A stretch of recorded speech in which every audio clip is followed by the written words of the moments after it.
আমার ভাইয়ের রক্ত ভিতরে যেতে দেব না।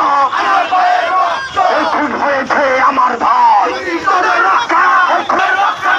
উনি তাদের রক্ষা নাই। আমার ভাইয়ের রক্ত আসলের চামড়া খুন হয়েছে আমার ভাই, খুনি তো রক্ষা নাই। খুন হয়েছে আমার ভাই, খুনি তো রক্ষা নাই। খুনি তো রক্ষা নাই। আমার ভাইয়ের রক্ত আমার ভাই সন্তান জনাব আনোয়ার হোসেন আনোয়ারকে একটি দুর্ঘটনায় খুন করা হয়েছে। তার প্রকৃত খুনিদের দৃষ্টান্তমূলক গ্রেফতার ফাঁসির দাবিতে আজকে আমরা জেলা প্রশাসকের কার্যালয়ে এসেছি। অন্যায় আমরা হতে দিব না, আমরা অন্যায় মানবো না। আমার খুলে যারা নির্যাতন করেছে, তাকে যারা নির্যাতিত হয়েছে, সে যাতে তার নির্যাতিত হয়েছে তারা যেন সঠিক শাস্তি পায়, তারা যেন ফাঁসি পায়, একদম উচ্চমাত্রা শাস্তি যাতে তাদের ভোগ করা হয়।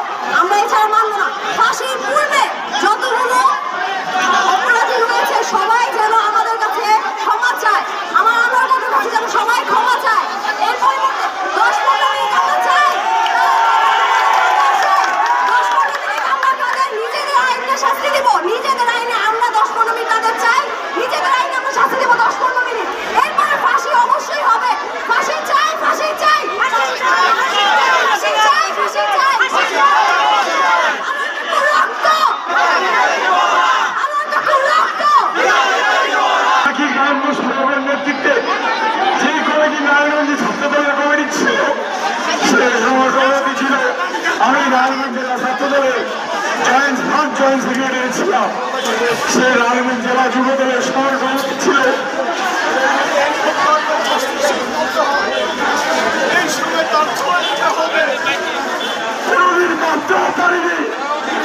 আমি এই খুনিদের ফাঁসি চাই। তাদের যেন বাদীপক্ষ যাদের আসামি করে তাদের নাম যেন অন্তর্ভুক্ত করা হয়, এখানে যেন কোনো চরিত্র না হয়। এবং আমি এই ভোলার ডাক্তারকে বলতে চাই, আরব সাহেব এর আগে সামান্যতার ব্যাপারে আপনি 15 লক্ষ টাকার বিনিময়ে রিপোর্ট চেঞ্জ করেছেন। যদি এবারও কোনো কারণে জলচক্র করেন তাহলে আপনাকেও আমরা ছাড়বো না।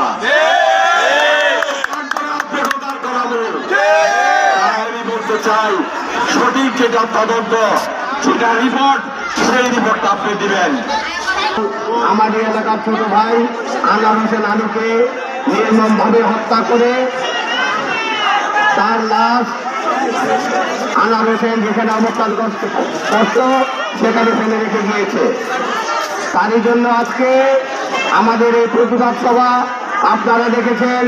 আমরা এই প্রতিবাদ সভার মিছিল সহকারে এখানে উপস্থিত রয়েছে, জেলা প্রশাসকের কাছে শরণাপন্ন হয়েছে। এখানে উপস্থিত রয়েছেন বাংলাদেশ জাতীয়তাবাদী দল নারায়ণগঞ্জ জেলা শাখার সংগ্রামী আহ্বায়ক সাদেকুর রহমান সাদেক, উপস্থিত রয়েছেন রাজনৈতিক ব্যক্তিত্ব পারভেজ মল্লিক এবং তেবক এলাকার গণ্যমান্য ব্যক্তিবর্গ।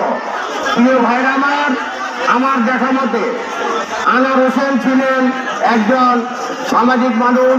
এই আনোয়ার হোসেন আমার এলাকার ছোট ভাই, সে বড়দের সম্মান করে চলত এবং ছোটদের স্নেহ করে চলত।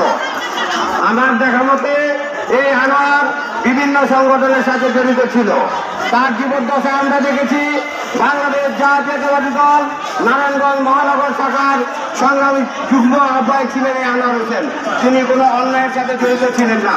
তার জীবদ্দশায় কখনো তার নামে কোনো চাঁদাবাজির অভিযোগ শুনিনি, দখলদারির অভিযোগ শুনিনি, কিংবা কোনো জায়গা দখল করেছে এই ধরনের অভিযোগ কখনো আমরা শুনিনি। তাই প্রিয় ভাইয়ের আমার, জেলা প্রশাসকের কাছে দৃষ্টি আকর্ষণ করে বলছি, কে বা কাহারা এবং যারা এই খুনের সাথে জড়িত সুস্থ সঠিক তদন্তের মাধ্যমে তদন্ত করে অপরাধীদের তাদেরকে আইনের আওতায় আইনে তাদেরকে দৃষ্টান্তমূলক শাস্তি দিয়ে তাদের ফাঁসি কার্যকর করা হোক, এই বলে আমি আমার বক্তব্য শেষ করছি। বাংলাদেশ